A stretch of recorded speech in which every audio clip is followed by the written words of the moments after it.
I want to ask you, Ms. Ross, when you signed this addendum, the first thing it says is that all of the rights pursuant to the rental agreement are assigned to the replacement tenant, Ms. Branch, and you signed this document. And it then goes on to say something even more clear, which is that any apportionment of such deposits, referring to the security deposits, between incoming tenant and departing tenant are solely to be resolved by them. So, you were absolutely right to think it had to be done between the two of them. But you didn't resolve it with her. Right. You said something in your complaint, which is, it's only right that I get my half back.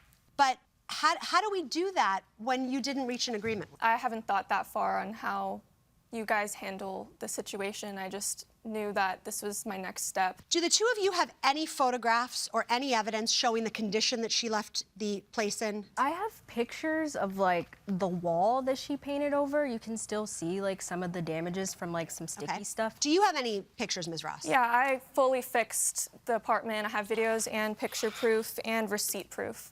And these are Exhibit A. Still photographs don't always capture the whole story, but I mean, like, pretty clean. So I have pictures of, like, one of the walls. If you have to, like, go up close on the wall to see that there's still, like, damages. Well, she didn't, like, leave the place a total disaster. That wasn't trashy. I mean, she didn't paint over the wine that she splattered on the ceiling in the kitchen with her friends. All right, we'll look at the pictures. I'm gonna go ahead and pass this to Judge Corriero. Thank you, Judge. So, Ms. Vaughn, you raise a very interesting point. You say that return of the lease is not your responsibility, it's the landlord's.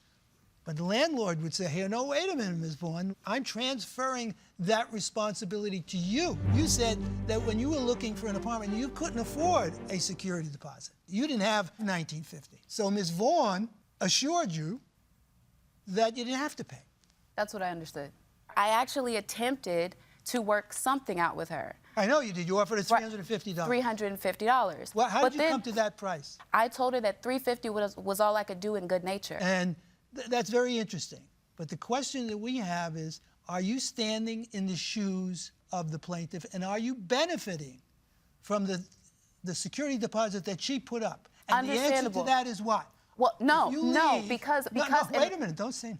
If you leave and you damaged the property, you're not going to be held responsible for it. She would be. If she was smart, then she would have come up with a contract with me and the landlord to actually get her deposit back. I don't want no money in the game. You guys are assuming that I want to walk away with this girl's $19.50. I don't. Again, hypothetical only. If tomorrow you got the $1,900 back, would you expect to keep it, or would you just send it over to her? I could give it to her. I don't need that karma in my life. So isn't this premature, pretty much? So you think that the burden of the loss or the delay here should fall on the plaintiff rather than the two of you? I mean, she did the work for the place, right? She did the work for the place. It's her burden. Okay. Regardless of what happened here, the lease itself makes very clear to you that if one of you vacates early, you're gonna have to wait till the other vacates to get your security deposit back, correct?